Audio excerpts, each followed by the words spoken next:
What is the crack? Welcome back to my channel where we like to internalize things, have a look at them and spit them back out so you can have a bit more balance and a bit more love. Because who doesn't need a bit more balance and a bit more love in their life? This is the event that I want to tell you about. This was amazing, this event. So what I'm going to do today is I'm going to do a story time. I'm going to tell you a story about a time I had to deal with a narcissist and I was not aware of that concept or those characteristics in a person until this said event. So I'm going to make it short, sweet and concise. The introduction. She manipulated her way in because at the time I was a broken human being. So I had no boundaries, therefore I was able to be manipulated. Now I don't blame myself and I don't blame her. It was just a moment in time that I had to learn and grow from. It was dark, it was hard, but I got out, thank God. But I'm going to walk you through some of my insights and understandings and what I came to know and how I got out as well. How dark it got too. So in the beginning, she made it look like that her partner at the time was baiting her. And because I had the tendency to be a white knight, the unhealed element of me desired to fix the world and fix people and be the white knight. So she was able to manipulate that part of me because I was not aware of it. So my own part in that was the unhealed part and the unconscious desire to fix, which really was the unconscious desire to fix myself and seek it from outside external forces, seek that validation from outside external forces. I was obsessed with physical appearance. I was obsessed with achieving sexual conquest and getting validation through that. So there was my weakness. She was incredibly physically attractive.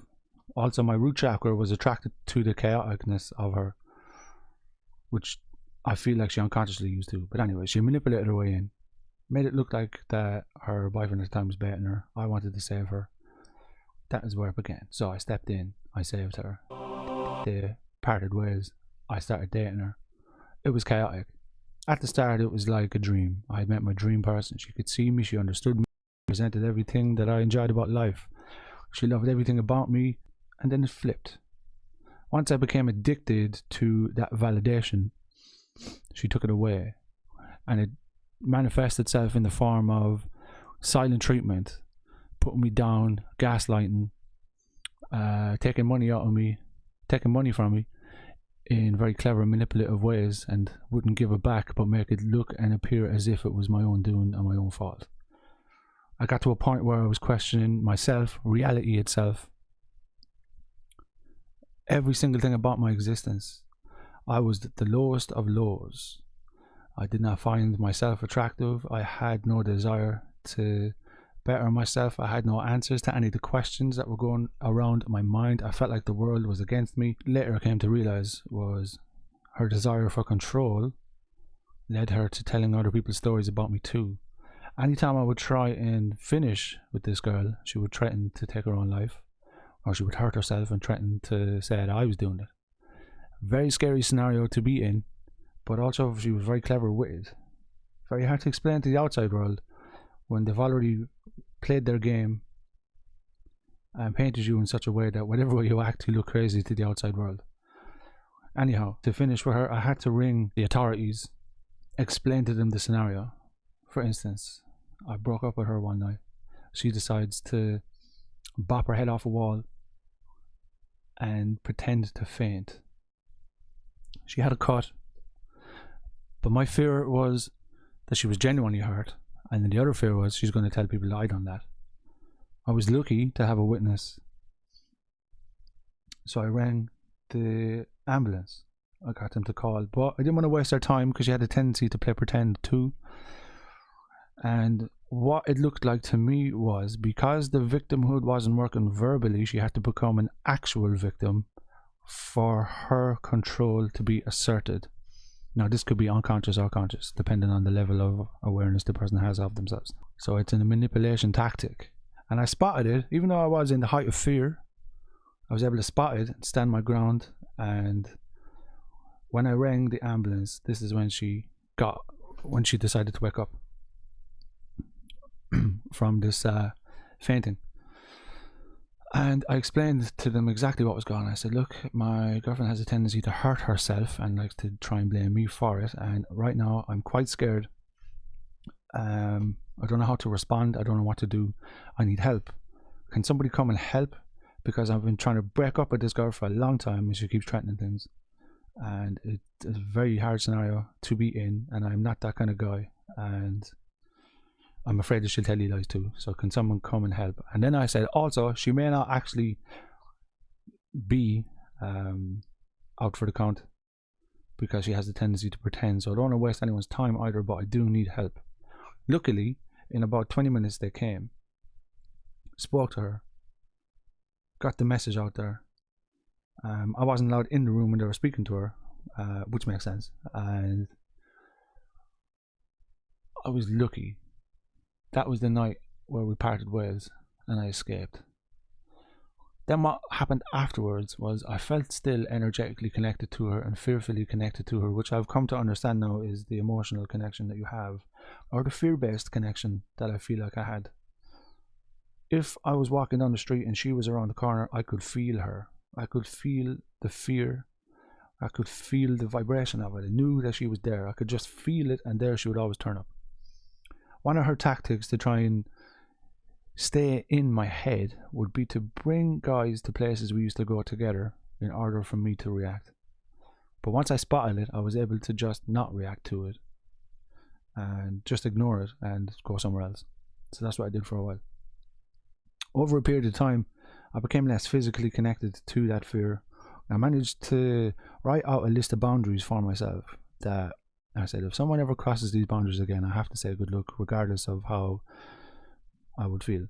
I have to say good luck because boundaries are boundaries and you need them in order to protect from these kind of events and these kind of characters. I set about setting these boundaries and I was tested one more time in the form of a friend this time. So not as intimate but not as intimate as a romantic partner, or different kind of intimacy, let's say. This turned itself around in a way of halfway through the friendship I kind of energetically recognized similarities, so I kind of just automatically stopped expecting things from him that you would expect from a rational person, and I think he felt that lack of control. So what he was doing behind my back then was telling stories about me to other people to paint me in such a way, because he was actually planning his exit, but he was planning the exit because what I understand is he felt like he couldn't control me. I wasn't responding to his victimhood. I wasn't all about, oh, poor him, you know. I was more of a, you can get over that, you can do better, bro. You can channel that into something positive. But he didn't want solution. And I broke away from that, but after, this is the event that I want to tell you about. This was amazing, this event. It was the standoff. So one day I asked if someone could clean the house, if we could do it together, essentially. He responded with negativity and narkiness, which I hadn't experienced before. I did experience something being off, but I hadn't experienced this outburst yet. So there's no one else there. No, there was. My other housemate was there. So he comes in and he attacks me and he triggers me. What he says to me was, there's too many rules, you're very hard to live with, you're not fun, blah blah blah. To which I was like, none of that is true. Maybe his perception of it is true. Maybe he sees that, so I can't deny his truth, but it's not the absolute truth. What he's seeing is what he's actually seeing, but what's happening is completely different. In other words, his version of reality is detached from absolute reality. So in a sense, he believes it to be true, so therefore it is true in his mind. And my housemate broke it up. So the physical side of it, we broke it up. The man seemed to calm down. It was grand, I thought nothing of it. A couple of days later, it's just me and him. I want to have a chat about it, clear the air, get back on track again. But of course, I realised with people like this, you can't really clear the air because they can't hear rationality. I start off the sentence with, I'm sorry for whatever pain you were going through. let's have a discussion about this. He flips. I see the evilness take over him. This is where it all comes to the surface. Everything that happened in his mind that didn't actually happen comes out to the surface. He pins me against the wall, has the scissors in his hand, looks at me, looks at the scissors, looks at me, looks at the scissors. Thankfully, he throws away the scissors. I was like, whoo. But what he was trying to do after this was he was trying to get me to hit him. He was trying to get me to respond. I had already decided that I wasn't going down that road. Inside my mind, I'm like, okay, this is very interesting. This looks like the physical manifestation of all of my childhood insecurities right in front of me. So he does the whole narcissist thing where they list off things and try and get you to react, try and trigger you. So he's listing off things that I was insecure about, and he trying to get me to react. Internally, I'm thinking, this is really cool because I'm not actually insecure about these things. I can see through the act. How fucking cool is this? So then what happens? He realizes this. Something within me changed, right?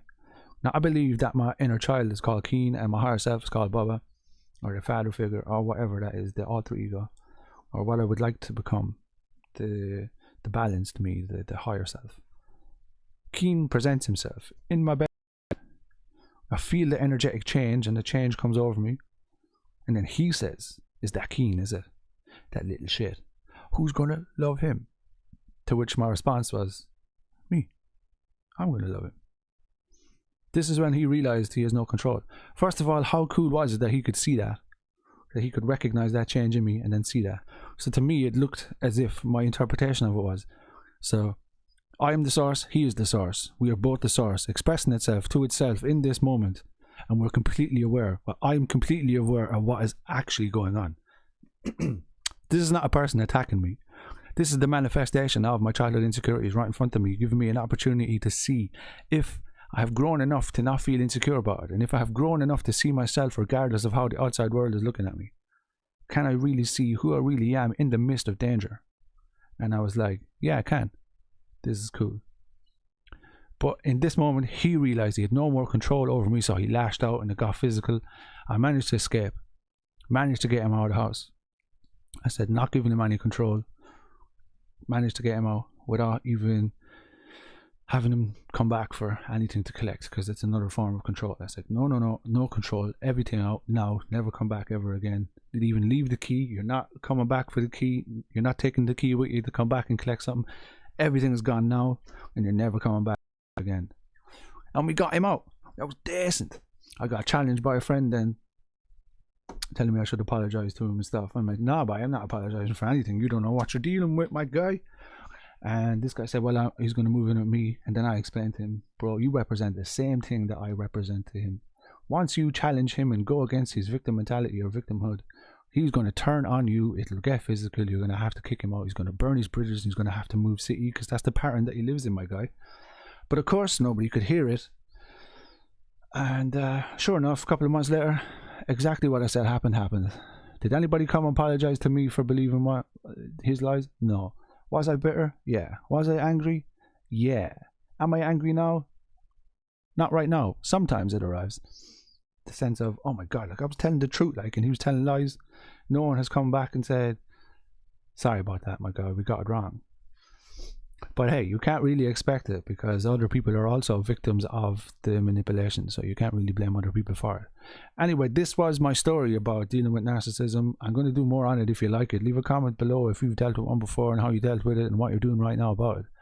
Essentially, to me, the spiritual purpose of people like that is for growth. Everybody, if the theory is true that we've chosen the lives that we live right now before we were born to come learn, they have chosen to manifest it in this sense, so people like us can learn from them and they could learn from us too. Without them, or without that experience, I wouldn't be as confident in myself right now. I wouldn't have had to dig deep. I wouldn't have had the opportunity to look at my insecurities properly. I wouldn't have had the opportunity to feel all of that negative feelings, or so-called negative feelings. I wouldn't have had that opportunity, and I feel blessed that I was able to go there, learn from it and grow, and come back a more rounded, balanced human being with a better, healthier perspective on myself and a deeper acceptance of the shadow elements of my personality.